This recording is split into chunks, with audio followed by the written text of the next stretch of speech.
खुलुमबाय स्टुडियाव आं उदांस्रि मुसाहारि सेसाफारि जथाइ बाथौ थानसालियाव कुमारिकाटा बियाब बाथौ गौथुमनि खुंगा 37थि बोसोरारि जथुमा खुंफुंनो साखाफारा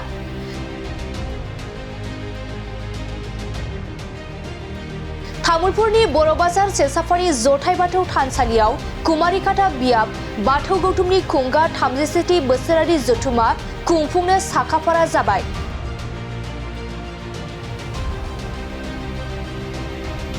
नंगौ बहैथि डिसेम्बर दानि 20, 21 आरो 22 खालारखालि सानथामनि मेहेरगोनां हाबाफारिजों गाजा गोमजायै खुंफुंना हरनो जानजि खाफ्रादों सेसाफारि ओनसोलनि रायजोफोरा।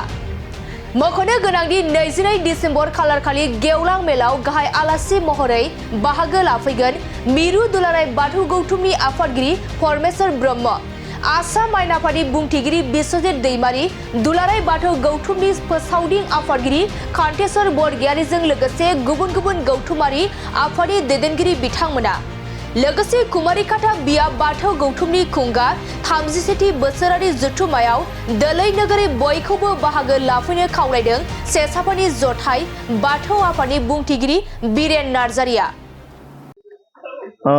जिहेतु जोंनिया कुमारिकाटा बियाब बाथौ गौथुमनि 37थि जि बोसोरारि जथुमा बे जोंनिया 20, 21, 22 खालारसिम जागोन। दा बिनि थाखाय जोंनि जि बानजाय आफाद दङ बे बानजाय आफादनि गासैबो बिबानगिरिजों लोगोसे बे ओनसोलनि गासैबो रायजो राजानि मददजों खामानिया सोलिगासिनो दङ। दिनै जि आफादनि थाखाय जि पेन्डेल बायदिसिना बानायनाय खामानिफोरा मथा-मथि जोंना 90% दावगाबाय। दा जों जोबथारनायाव बेखौनो खावलायनो नागिरो जिहेतु बियो जोंनि कुमारिकाटा बियाब बाथौ गौथुमनि मोनसे बोसोरसालिया जथुमा।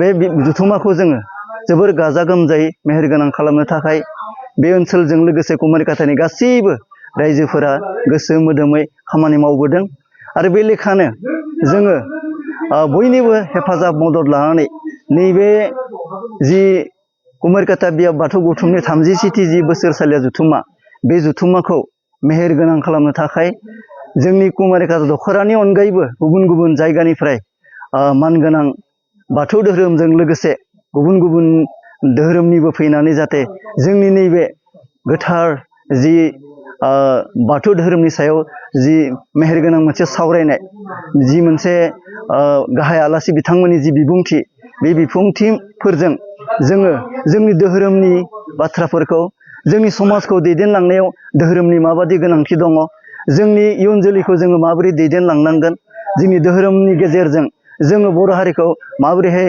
गेरेमसा मोनसे आबुं आब्रुथि गोनां हारि महरै दानो हागोन, बे गासै बाथ्राफोरखौ जों नैबे जथुमानि गेजेरजों थारैनो जों सावरायगोन बा मिथिनो मोनगोन। ओंखायनो आङो खावलायनो लुबैदों दाब दाब जायगानिफ्राय मानगोनां रायजो बिथांमोना फैनानै जोंनि बे जि 20, 21, 22नि जि हाबाफारि बे हाबाफारियाव गासैबो फैनानै जोंखौ मदद होफैनांगौ, हेफाजाब होफैनांगौ।